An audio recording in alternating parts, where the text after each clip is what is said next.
Saya mau bicara banyak perkara mengenai perkara-perkara yang nggak kelihatan.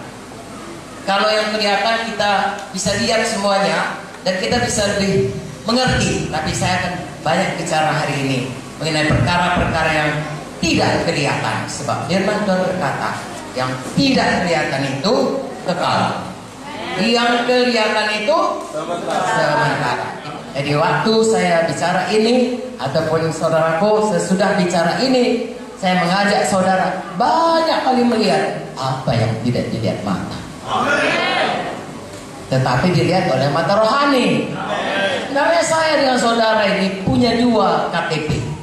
Satu namanya IKTP, warga negara NKRI. Tapi ada satu lagi yang paling perlu, KTP warga negara Kerajaan Sorga. Itu capnya dengan darah Yesus. Haleluya. Panjarnya Roh Kudus.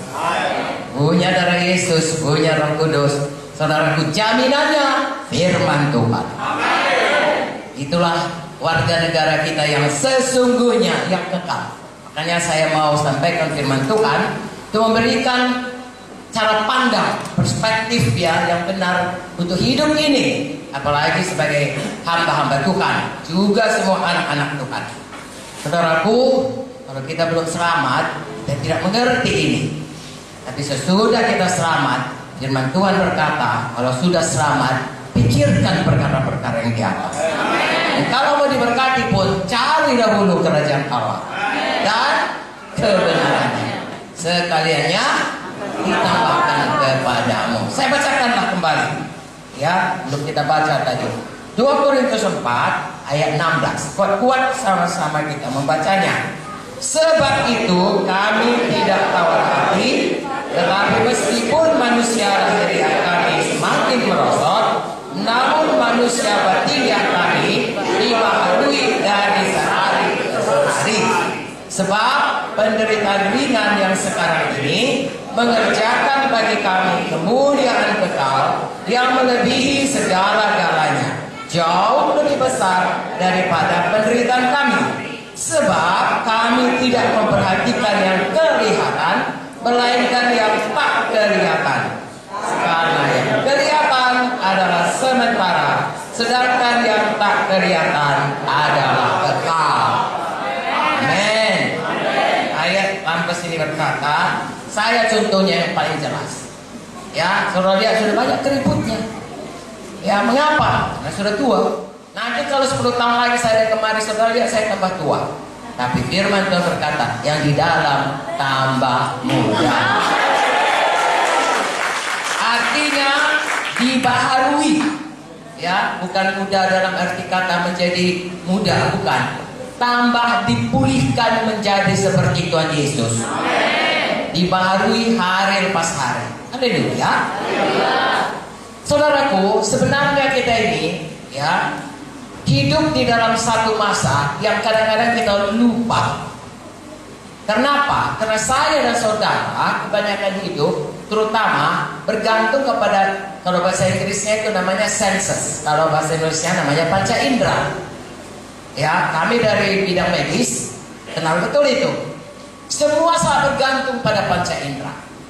Kalau dia melihat suaminya tidak baik atau anaknya tidak baik, saudaraku, ya, atau dia saudaraku melihat ya, balasan ataupun laporan daripada rumah sakit, dia menderita kanker, ya, atau dia lihat saudaraku tabungannya sudah nol, utangnya masih banyak.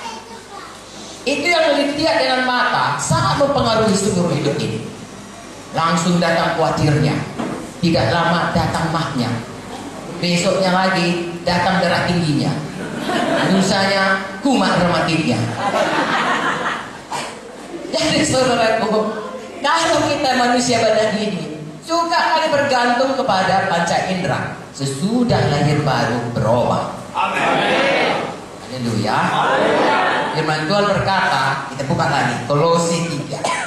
Mari kita baca Kolose 3 ayat 1. Karena itu, kalau kamu dibangkitkan bersama dengan Kristus, Carilah perkara yang di atas, di mana Kristus ada, duduk di sebelah kanan Allah.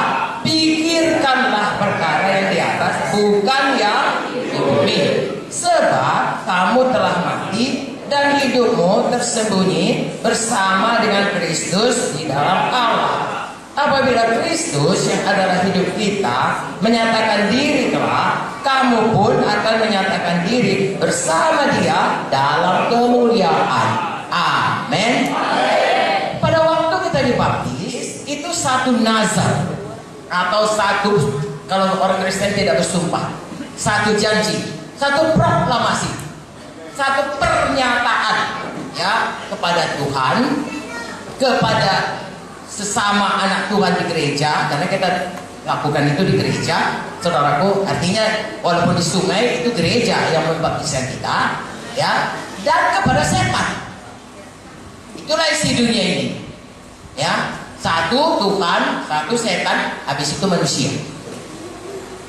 Apakah yang kita proklamirkan pada waktu kita ditanamkan, diselamkan, dibaptiskan? Baptiso itu artinya ditanam, dikubur, diselamkan, artinya ditenggelamkan. Karena itu Roma 6 ayat 3-4 berkata, kita pada waktu dibaptis, kita memproklamirkan bahwasanya kita sudah mati bersama Yesus. Pada waktu Yesus mati, dikubur, kita juga di situ. Kita yang mana?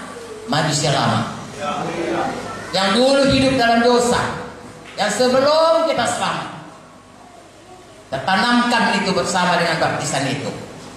Tidak mau lagi kita, jangan lagi bangkitkan saudaraku. Kalau sudah ditanam, ada orang lihat orang kalau mayat dibangkitkan lagi? Tidak saudaraku, kalau sudah ditanam ya sudah ditanam. Dan pada waktu kita bangkit, itu artinya kita proklamirkan, aku bukan yang dulu lagi, aku sudah kejadian baru, aku hidup dalam hidup yang baru di dalam Yesus. Haleluya.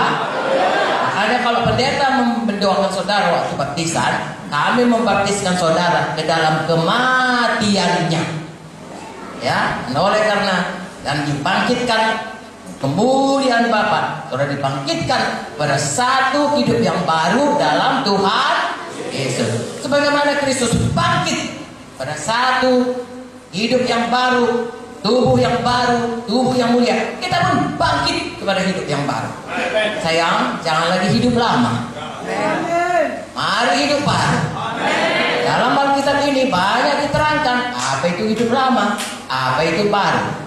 Dengan singkat saya katakan, hidup lama itu hamba dosa, hidup baru itu hamba Yesus. Haleluya.